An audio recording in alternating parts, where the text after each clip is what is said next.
안녕하세요. 부산부동산 스터디입니다. 43주차 주간 브리핑 해보도록 하겠습니다.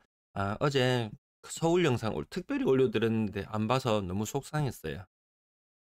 서울이 전체 지역의 바로미터가 될 수 있기 때문에 꼭 참고해 주셨으면 좋겠네요. 부동의 하락일이 부산. 도대체 몇 주째 부산이 하락일인지 가늠하기조차 힘듭니다.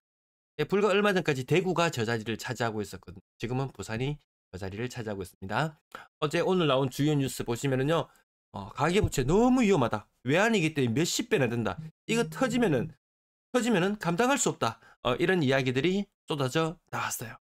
영끌족들 어쩌나 KB, 우리, 농협, 신한 요 사이에 하나은행도 금리를 올렸었어요. 가상금리 0.2에서 0.3% 정도 올렸었어요.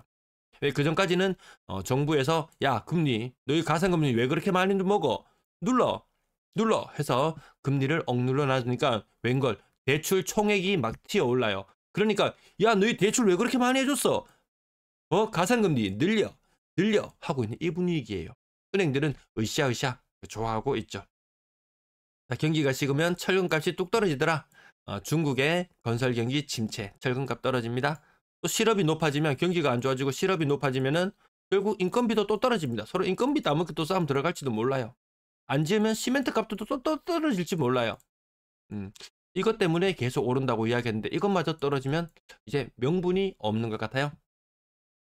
대중국 수출 부진 저는 요걸 가장 중요한 포인트로 봅니다. IMF 이후로 우리가 이렇게 우뚝 설 수 있었던 국민소득 3반부를 상회하고 우뚝 설 수 있었던 것은 중국 대중 수출을 통해서 상당한 이익을 많이 봤죠.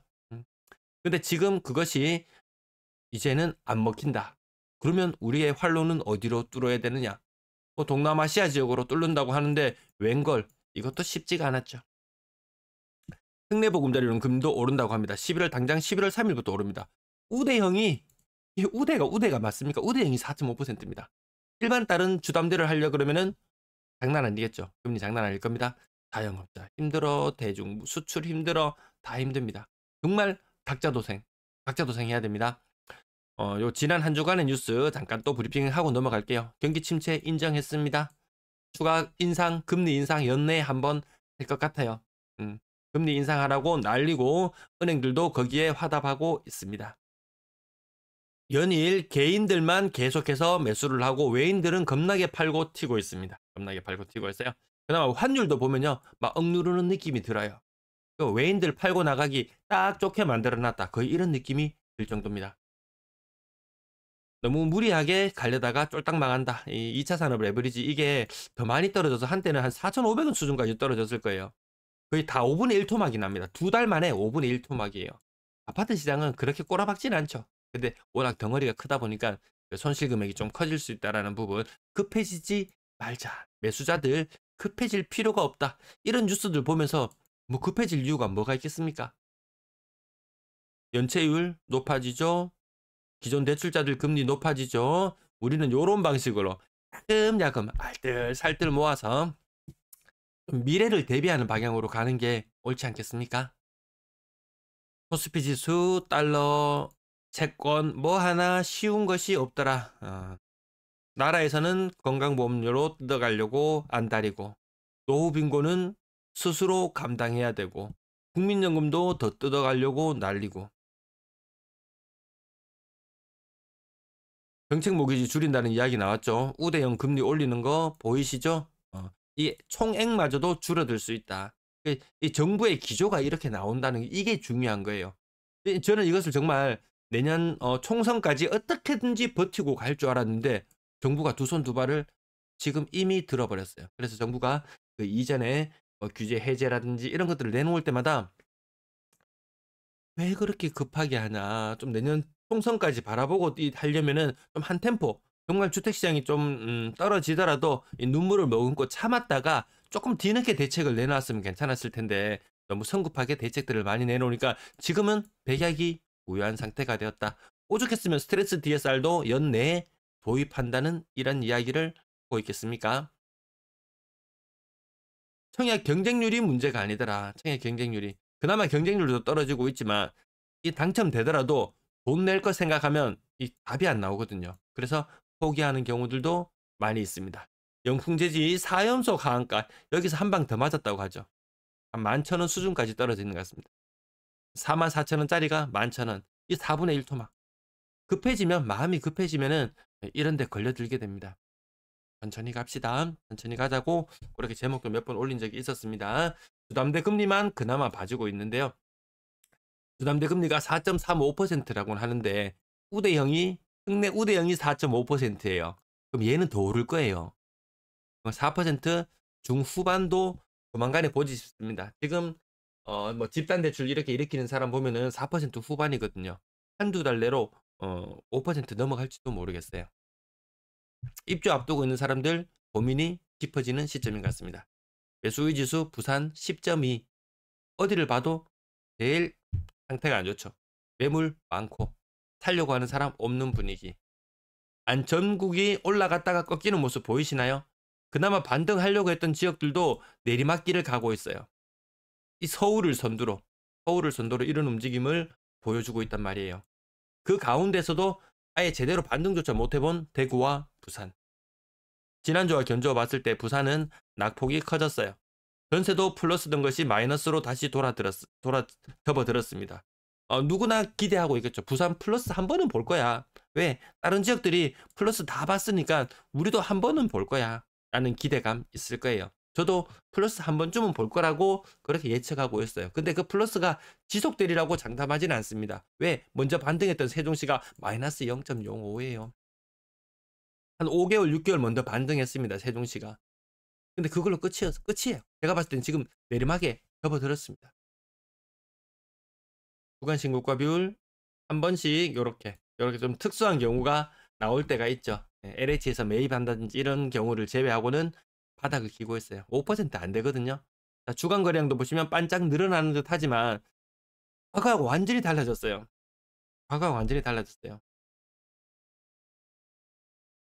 이때부터 이제 한 달, 뉴스에 나오기는 한 두어 달 전부터 나왔는데요. 8월 달 중반부터 나오기 시작했는데 그 뉴스에 나오고 나면 두 달 정도 있으면 뭔가 나오고 지금 언론에서 가계부채 위험하다고 막 은행들 대출 조여라, 규제를 다시 늘려야 되겠다 이런 말 나오죠.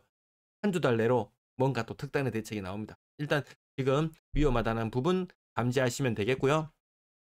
여기에 150건의 LH 지원 사격이 없었다면 부산은 아마 여기 계속 머무르고 있었을 거예요. 500건대. 한창 때보다 줄어들었는 게 보이시죠? 다른 지역들도 계단식으로 이제 거래량이 하락하는 모습을 보고 계십니다. 매매 거래량 부산 지금 10월달 예측치인데요. 많이 나오면 1900건입니다. 인천은 더 심합니다. 인천은 반등이 좀 있었잖아요. 그의 거래량이 더 줄어들어요. 많이 나오면 1700건, 대구는 많이 나오면 1800건. 이 정도의 상황입니다. 조금 확대해서 보면은 그 전보다는 확실히 분위기가 식었는 게 맞는 것 같죠. 가장 거래가 안 되고 있는 지역 부산입니다. 회전율이 바닥이에요. 회전이 안 됩니다. 인구가 많은 도시, 큰 도시, 아파트 이 강점은 뭔가요? 내가 팔고 싶을 때 팔 수 있고 사고 싶을 때 살 수 있고 근데 팔고 싶을 때 팔 수 없는 시장으로 돌변해 버렸습니다. 그것이 가장 아프게 다가오는 곳이 부산이 아닌가 싶습니다. 전세 거래량 부산은 2위 자리 차지하고 있고요. 인구 1000만으로 환산해 놓고 봤을 때 전세 거래 자체도 다른 지역들은 조금 나아지는 지역도 있는데 부산은 날이 갈수록 거래량이 더 식어가고 있습니다. 이 2위 자리 못 차지하잖아요. 이 거래가 활성화되는 정도가 중간 정도 수준을 차지하고 있다라는 부분. 매물의 증가가 가장 매서운 곳이 부산입니다. 이 기울기 가장 무서운 곳이 부산이에요. 어느 지역보다 무섭습니다. 광주도 많이 증가한 걸로 보이죠. 광주보다 더 무서워요. 부산이 광주보다 더 무섭습니다. 요 살짝 주춤하는 때가 10월 28일 날 살짝 주춤할 때가 있었는데요. 제가 10월 30일 날 매물을 조사해 보니까 겁나게 많이 늘어날 것 같아요. 기울기가 상상을 초월합니다. 부동산 시장에서 가장 무서운 것은 거래가 안 돼. 그것이 가장 심화되는 곳이 매매가 되었건 전세가 되었건 가장 심화되고 있는 곳이 부산이 아닌가 싶습니다.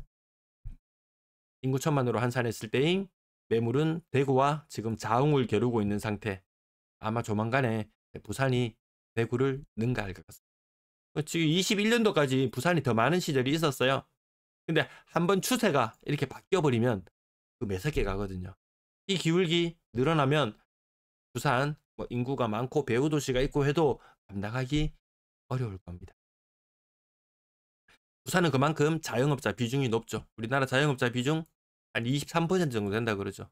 부산은 아마 요 평균보다 제가 조금 더 높은 걸로 알고 있어요. 돈 안 씁니다. 사람들 돈 안 씁니다. 저부터 주머니를 꽁꽁 싸매고 안 쓰기 시작했어요. 안 써도 사는데 지장이 없더라고. 전세 매물 제일 가파르게 늘어나고 있는 곳이 부산입니다. 대구와 상황이 안 좋은 대구와 견주어 봐도 부산은 기울기 자체가 진짜 어나더 레벨입니다. 어나더 레벨. 대구는 22년도 요때도 좀 완만하게 상승하는 모습을 보였었죠.